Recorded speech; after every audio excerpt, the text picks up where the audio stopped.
Hi guys, welcome back to Charlotte's Web. Today we're going to read the next two chapters. So we're going to read chapters 17 and 18. Just a little reminder, we left Wilbur on the truck ride to the fair with Charlotte and Templeton hidden away inside of its crate.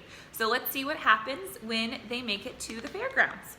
Today's chapter, the first one, number 17, is called Uncle. When they pulled into the fairgrounds, they could hear music and see the Ferris wheel turning in the sky.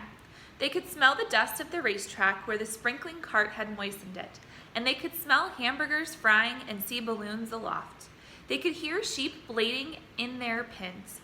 An enormous voice over the loudspeaker said, "Attention please, will the owner of a Pontiac car, license number H2439, please move your car away from the fireworks shed?" "Can I have some money?" asked Fern. "Can I too?" asked Avery. "I'm going to win a doll by spinning a wheel and it will stop right at the number," said Fern. "I'm going to steer a jet plane and make it bump into another one." "Can I have a balloon?" asked Fern. "Can I have a frozen custard and a cheeseburger and some raspberry soda pop?" asked Avery. "You children be quiet till we get the pig unloaded," said Mrs. Arable. Let's let the children go off by themselves," suggested Mr. Arable. "The fair only comes once a year." Mr. Arable gave Fern 2 quarters and 2 dimes. He gave Avery 5 dimes and 4 nickels. "Now run along," he said, "and remember the money has to last all day. Don't spend it all in the first few minutes. And be back here at the truck at noontime so we can all have lunch together. And don't eat a lot of stuff that's going to make you sick to your stomachs." "And if you go in those swings," said Mrs. Arable, "you hang on tight. You hang on very tight, you hear me?" "And don't get lost," said Mrs. Zuckerman. "And don't get dirty." "Don't get overheated," said their mother. "Watch out for pickpockets," cautioned their father. "And don't cross the racetrack when the horses are coming," cried Mrs. Zuckerman. The children grabbed each other by the hand and danced off in the direction of the merry-go-round, toward the wonderful music and the wonderful adventure and the wonderful excitement, into the wonderful midway where there would be no parents to guard them and guide them, and where they would be happy and free to do as they pleased. Mrs. Arable stood quietly and watched them go. Then she sighed. Then she blew her nose. "Do you really think it's all right?" she asked. "Well, they've got to grow up sometime," said Mr. Arable, "and a fair is a good place to start, I guess."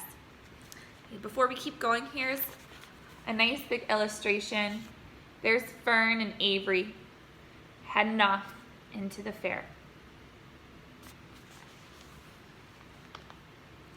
While Wilbur was being unloaded and taken out of his crate and into his new pig pen, crowds gathered to watch. They stared at the sign, "Zuckerman's Famous Pig." Wilbur stared back and tried to look extra good. He was pleased with his new home.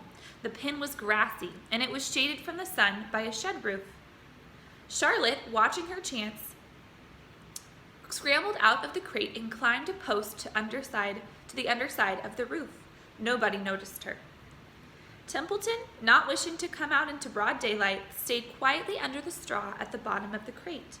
Mr. Zuckerman poured some skim milk into Wilbur's trough, pitched clean straw into his pen, and then he and Mrs. Zuckerman and the Arables walked away toward the cattle barn to look at purebred cows and to see the sights. Mr. Zuckerman particularly wanted to look at tractors. Mrs. Zuckerman wanted to see a deep freeze. Lurvy wandered off by himself, hoping to meet friends and have some fun on the midway. As soon as the people were gone, Charlotte spoke to Wilbur. "It's a good thing you can't see what I see," she said.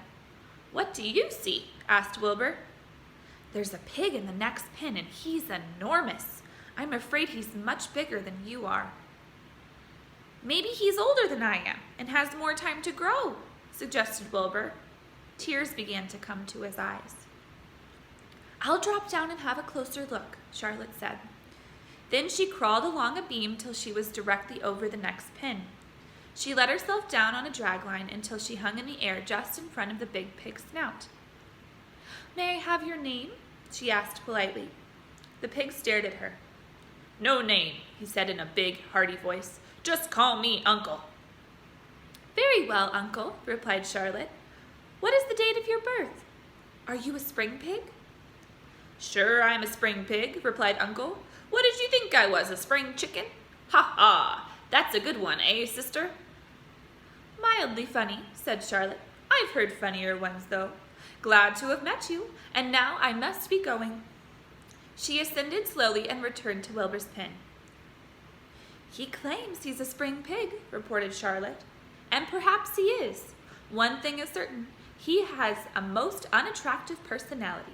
He is too familiar, too noisy, and he cracks weak jokes. Also, he's not anywhere near as clean as you are, nor as pleasant. I took quite a dislike to him in our brief interview. He's going to be a hard pig to beat, though, Wilbur, on account of his size and weight. But with me helping you, it can be done.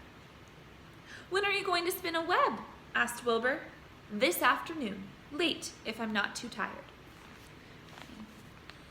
There's Charlotte meeting up with Uncle. Not a very pretty pig. This afternoon, late, if I'm not too tired, said Charlotte. The least thing tires me these days. I don't seem to have the energy I once had. My age, I guess. Wilbur looked at his friend. She looked rather swollen, and she seemed listless. I'm awfully sorry to hear that you're feeling poorly, Charlotte, he said. Maybe if you spin a web and catch a couple flies, you'll feel better. Perhaps, she said wearily, but I feel like the end of a long day. Clinging upside down to the ceiling, she settled down for a nap, leaving Wilbur very much worried. All morning, people wandered past Wilbur's pen. Dozens and dozens of strangers stopped to stare at him and admire his silky white coat, his curly tail, his kind and radiant expression. Then they would move on to the next pen where the bigger pig lay. Wilbur heard several people make favorable remarks about Uncle's great size. He couldn't help overhearing those remarks, and he couldn't help worrying.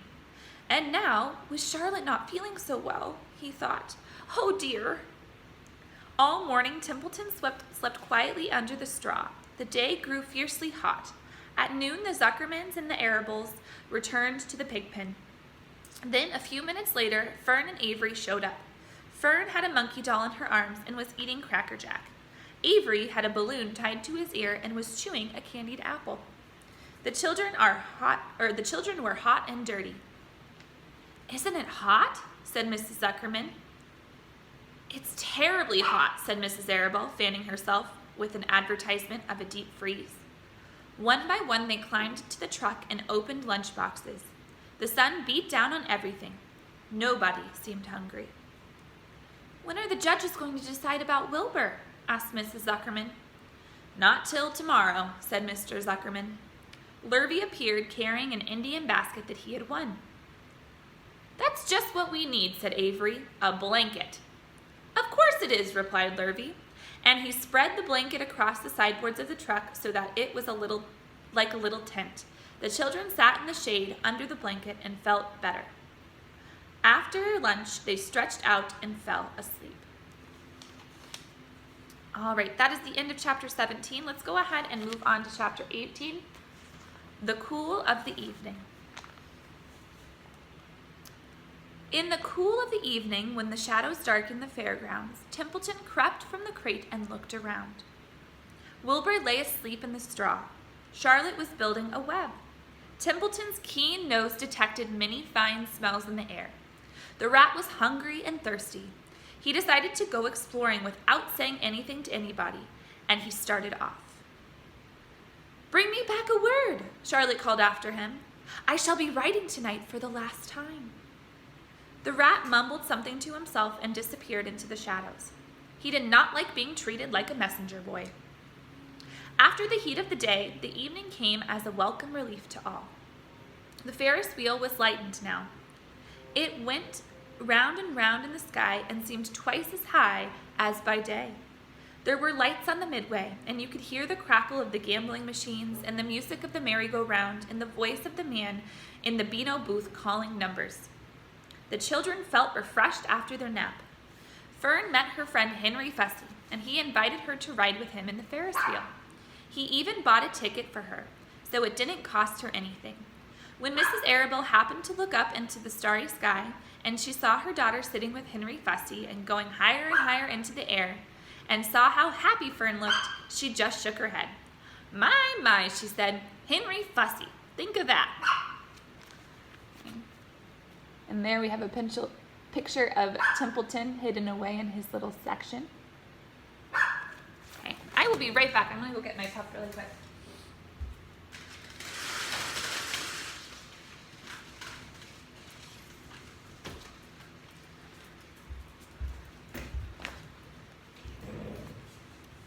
All right. Templeton kept out of sight.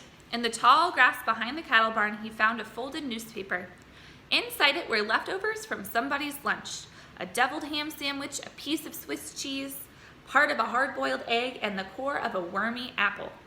The rat crawled in and ate everything. Then he tore a word out of the paper, rolled it up, and started back to Wilbur's pen. Charlotte had her web almost finished when Templeton returned, carrying the newspaper clipping. She had left a space in the middle of the web. At this hour, no people were around the pig pen, so the rat and the spider and the pig were by themselves. I hope you brought a good one, Charlotte said. It is the last word I shall ever write. Here, said Templeton, unrolling the paper. What does it say? Asked Charlotte. You'll have to read it for me. It says, humble, replied the rat. Humble, said Charlotte. Humble has two meanings. It means not proud, and it means near the ground. That's Wilbur all over. He's not proud, and he's near the ground. Well, I hope you're satisfied, sneered the rat. I'm not going to spend all of my time fetching and carrying. I came to this fair to enjoy myself, not to deliver papers. You've been very helpful, Charlotte said. Run along if you want to see more of the fair. The rat grinned. I'm going to make a night of it, he said. The old sheep was right. This fair is a rat's paradise. What eating and what drinking, and everywhere good hiding and good hunting. Bye-bye, my humble Wilbur. Fare thee well, Charlotte, you old schemer. This will be a night to remember in a rat's life. He vanished into the shadows. Charlotte went back to her work. It was quite dark now. In the distance, fireworks began going off, rockets scattering fiery balls in the sky. By the time the Arables and the Zuckermans and Lurvy returned to the grandstand, Charlotte had finished her web. The word humble was woven neatly in the center. Nobody noticed it in the darkness. Everyone was tired and happy. Fern and Avery climbed into the truck and lay down.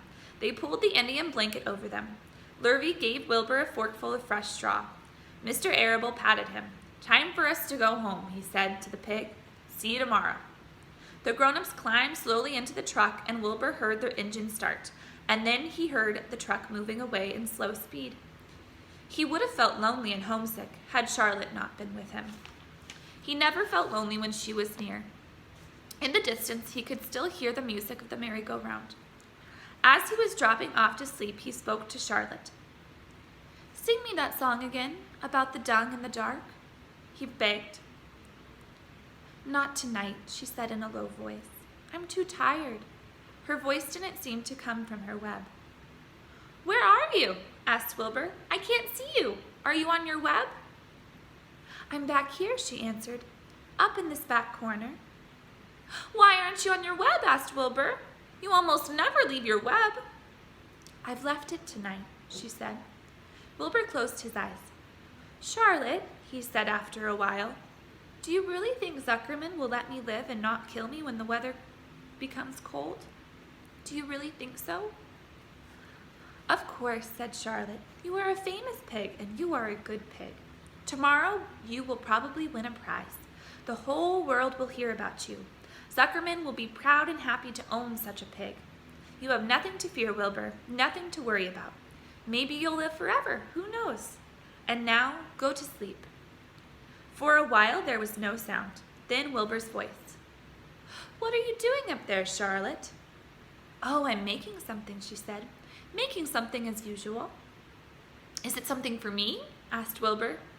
No, said Charlotte. It's something for me, for a change. Please tell me what it is, begged Wilbur. I'll tell you in the morning, she said. When the first light comes into the sky and the sparrows stir and the cows rattle their chains, when the rooster crows and the stars fade, and when early cars whisper along the highway. You look up here and I'll show you something. I will show you my masterpiece. Before she finished the sentence, Wilbur was asleep. She could tell by the sound of his breathing that he was sleeping peacefully deep in the straw. Miles away at the Arable's house, the men sat around the kitchen table eating a dish of canned peaches and taking over the events of the day. Upstairs, Avery was already in bed and asleep. Mrs. Arable was tucking Fern into bed. "Did you have a good time at the fair?" she asked as she kissed her daughter. Fern nodded. I've had the best time I